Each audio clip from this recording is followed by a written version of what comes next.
Hello and welcome back to My Own Worst Enemy, another unboxing. This time it is Triumph and Tragedy, European Balance of Power, 1936 to 1945. This is a game designed by Craig Bazinski, and artwork there it says by Roger McGowan. This is a game I've looked at for a while. This is the third printing, and I finally decided to break down and buy it. So the thing about Triumph and Tragedy, we'll flip it over here to take a look, says that it is players 2 to 3, and everybody says, oh, if you play this, you gotta have 3 players. So I was, to me that's never been a problem. I think just about any game can be played solo, but I put it off because the other thing I didn't like was the fact that there were blocks in here, and I was like, well, blocks, and then it's getting, everybody says, oh, you gotta have 3 players. And the 3-player thing, again, not a huge deal for me because I also am a GM at conventions, so I can take this to a convention and run it, and then people can play it 3-player. I put it off for a while, and then finally the follow-up game to this, Conquest and Consequence, I think it's called. It's basically this game set in the Pacific, although it's not as, I don't think it's getting the great reviews that this one's getting. I think people have some issues with that game. Not to say it's a bad game, but I don't think it's as popular as this one. Don't know, I haven't really investigated it. The appeal to me for this game is the diplomacy piece of it, and there's not a lot of games like that out there. Now, I do have Cataclysm, which, does have pre-war diplomacy going on. I've got Blitz, which also kind of has that going on. I do like to see the diplomacy in these games. I think it adds narrative to it and makes it a lot more interesting. And it doesn't hold you to the historical, you're not really playing a game, you're playing a VCR watch through of the Second World War. I don't want that. That was the appeal. So let's just dive in here real quick. We've got on top the rules of play, and it looks like this is on not glossy paper. This is sort of, well, there's the playbook. Really thin books. I thought I had one book there until it fell apart. So let's hold the playbook off for a second. So apparently this is a very rules light game. There's even a short game it says, but this is 20 pages of rules. Very rules light, and actually that is going to be an excellent thing for me when I go to play this on the channel because I don't want a lot of rules bogging down the play. And there's the counters they were talking about, the block counters where you have looks like your strength and the unit type and nationality. Basic rule book, very small, very rules light. There's your index, and it looks like there's a couple of optional rules, but not many of those at all. And then the playbook, again, it is just the matte paper, but nice colors. Some people prefer the matte more than the glossy. I think I like the glossy better because it seems to hold up against wear and dirt and those kinds of things better than this matte does. The advantage of the matte, of course, though, is it's not as reflective as the glossy stuff. Extended example of play is always appreciated in these things, and it looks like this is a darn good one.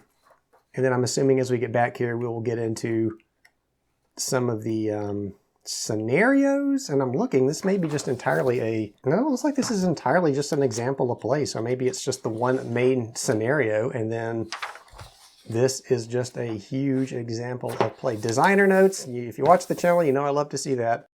There's a page and a half of designer notes. And I'm just looking real quick to see if that's, yeah, so this basically is just a huge example of play, so that is really appreciated.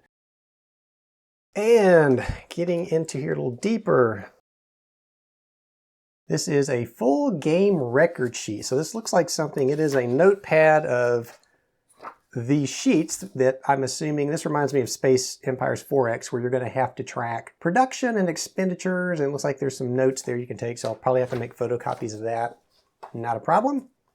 And now we're getting into the stickers for the blocks. Now this is actually a good thing that there are blocks because I haven't done a video yet on how I sticker my blocks, and I've got a pretty good method for that. Well, at least I like it, and I can get these on the blocks with minimal what am I trying to say here? They're actually, the stickers actually come out straight on the blocks and not at weird angles and stuff.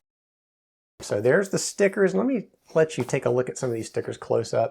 It's basically you'll have the blocks and it looks like they'll rotate based on what strength they are. So those are the stickers. And let me get this out of, well, let's see. I can't get this out of the way. I haven't looked at this yet. This is the player's aid card for the European Balance of Power. No, what is this? This is USSR. Oh, the Germans and the Alliance. Okay, so that's the three powers they're talking about.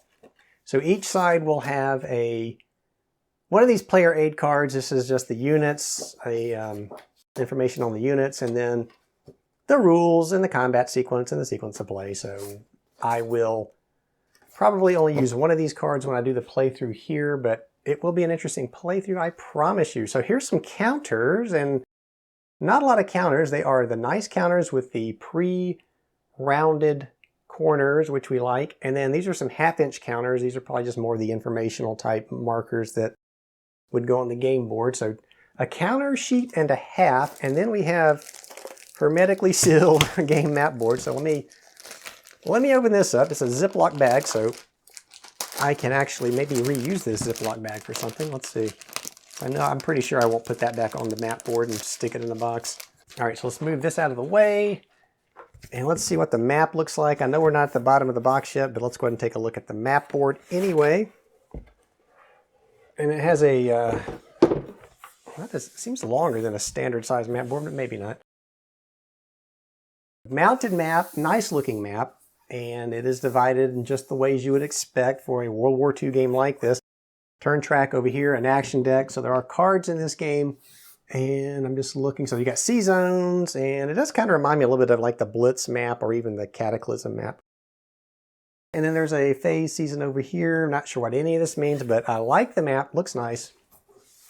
Kind of looking forward to getting this one to the table and talking a little bit about solo play and things you can do to make it a very interesting game. There are four black D6s is what I'm trying to say. More dice. And then here's the blocks. Little tiny blocks. Looks like they look like all maybe 5/8 of an inch blocks. I don't know, maybe they're 1/2 inch, but lots of stickering ahead. And like I said, I will do a video to show you how I sticker these, and we'll get some learning experience from that. Getting towards the bottom of the box now, and there are 2 card decks in here. And we'll just take a quick look on the back. So these are spring commands, factories. Let me open one of these up. All right, so those are open, and I'm just going to take a quick look. They are, and again, these cards, they do have a finish on them, but they don't feel as nice as some of the, like the poker cards where you have that nice thick waxy coating. They do have a coating. The edges feel like they're paper though, so I don't know. Again, though, I will sleeve all of these, and that's why I sleeve these so that they last longer and you don't get the telltale markers of what card is what before you even know it. I'm just looking here to see what these are. Code break, inspect a rival's hand. Yeah, I don't know what these are going to be used for in the game. There's another deck of these. Let's take a look at the other deck real quick to see. And we'll just take a look. It looks like just more actions and things. Turkey, Summer Command. I'm assuming that this will be what you use to